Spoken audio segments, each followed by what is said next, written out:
माता सीता ने भी किया था एक घोर पाप। मित्रों, रामायण की कथा तो सभी ने सुनी या पढ़ी होगी, जिसमें श्री राम और माता सीता के जीवन से जुड़े पहलुओं को दिखाया गया है।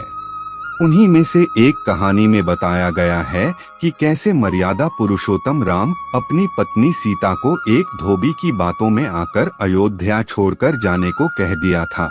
लेकिन क्या आपको पता है कि वो धोबी के रूप में जन्मा एक पक्षी था, जिसके श्राप की वजह से ही माता सीता को वन में भटकना पड़ा था। जी हाँ, आपने सही सुना, माता सीता को श्राप मिला था। आज हम आपको बताएंगे कि देवी सीता को किस पाप की सजा मिली जो उन्हें वन वन भटकना पड़ा। धरती की कोख से जन्मी थी सीता। मिथिला नगरी में जनक राजवंश राज करता था। उन्हीं में से एक राजा सीरध्वज थे। एक बार यज्ञ के लिए वो जमीन जोत रहे थे। उसी समय वहाँ से एक छोटी कन्या निकलती है। इस सुंदर कन्या को देखकर राजा को बहुत खुशी हुई। उन्होंने उस कन्या को अपनी पुत्री बना लिया। उसका नाम सीता रखा। एक दिन सीता अपनी सहेलियों के साथ बगीचे में खेल रही थीं। वहां उन्हें एक तोते का जोड़ा दिखाई दिया, जो बहुत ही खूबसूरत था। वे दोनों पक्षी एक पर्वत की चोटी पर बैठकर बातें कर रहे थे। पृथ्वी पर श्री राम नाम से विख्यात एक बड़े सुंदर राजा होंगे। उनकी महारानी का नाम सीता होगा। श्री राम सीता के साथ कई वर्षों तक राज्य करेंगी। धन्य हैं वे जानकी देवी और धन्य हैं वे श्री राम। माता सीता ने जानी प्रभु राम की कहानी। तोते की ऐसी बातें सुनकर सीता ने सोचा कि ये दोनों तो मेरे ही बारे में बातें कह रहे हैं। इन्हें पकड़कर मैं इनसे अपने जीवन से जुड़ी सारी बातें पूछ सकती हूँ। इसीलिए उन्होंने अपनी सहेलियों से उन दोनों पक्षियों को पकड़कर लाने को कहा। उनकी सहेलियां उस पर्वत पर गईं और दोनों पक्षियों को पकड़कर ले आईं। माता सीता उन पक्षियों से कहती हैं कि तुम दोनों बहुत सुंदर हो, देखो, डरो नहीं, मैं तुम्हें कोई नुकसान नहीं पहुंचाऊंगी। तुम बस मुझे ये बताओ कि तुम कौन हो और कहां से आए हो। राम कौन है और सीता कौन है, तुम्हें उनके बारे में कैसे पता है। पक्षी जोड़े ने सुनाई श्री राम जन्म की कथा। माता सीता के पूछने पर दोनों पक्षी बताते हैं कि एक बहुत विख्यात महर्षि वाल्मीकि हैं। हम दोनों उन्हीं के आश्रम में रहते हैं। महर्षि ने रामायण नाम का एक ग्रंथ लिखा है, जिसका पाठ उन्होंने अपने शिष्यों को भी कराया है।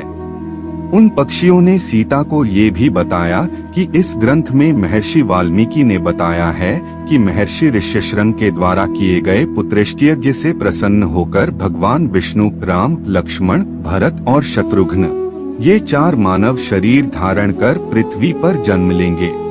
बड़े होने पर श्री राम महर्षि विश्वामित्र और अपने छोटे भाई लक्ष्मण के साथ हाथ में धनुष लिए मिथिला आएंगे और शिव जी के धनुष को तोड़कर सीता से विवाह करेंगे। राम और सीता का विवाह।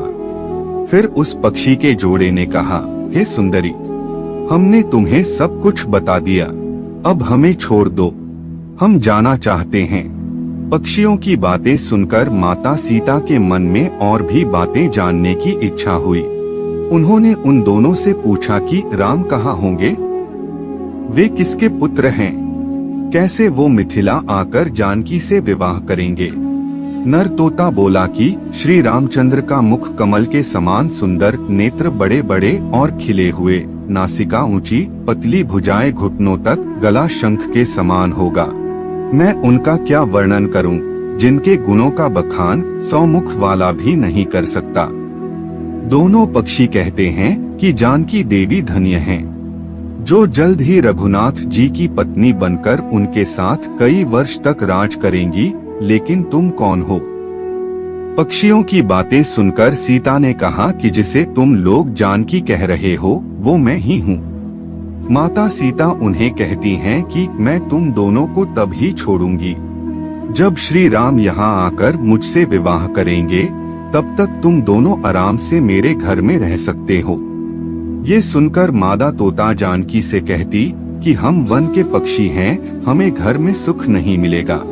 मैं गर्भवती हूँ, मुझे जाने दो, मैं अपने स्थान पर जाकर बच्चे पैदा करूंगी। आप चाहें तो उसके बाद मैं फिर से यहाँ आ जाऊंगी। उसके कहने पर भी सीता जी ने उसे नहीं छोड़ा। तब उसके पति यानी नर तोते ने कहा, सीता, मेरी पत्नी को छोड़ दो, वो गर्भवती है। जब ये बच्चों को जन्म दे देगी तब उसे लेकर मैं फिर तुम्हारे पास आ जाऊंगा।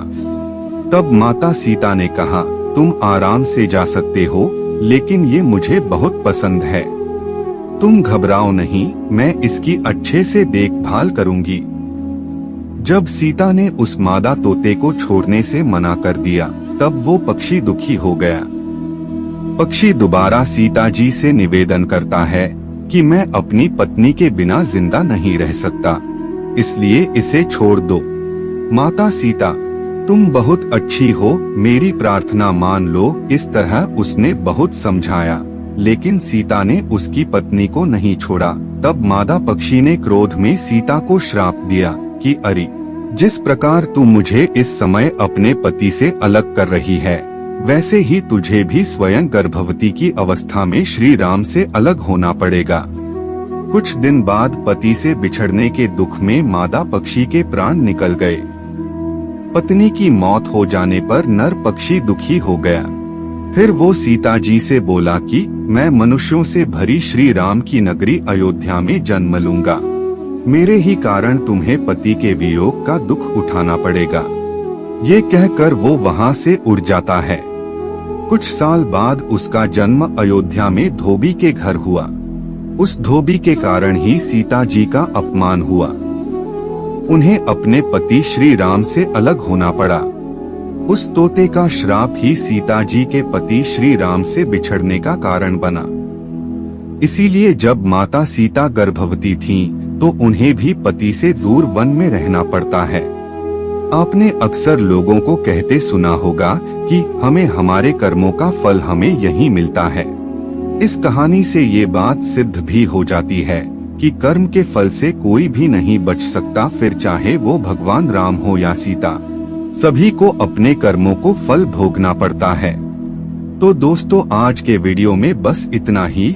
उम्मीद है आपको यह वीडियो पसंद आई होगी। अगर पसंद आई होगी तो वीडियो को लाइक करना मत भूलिएगा। धन्यवाद।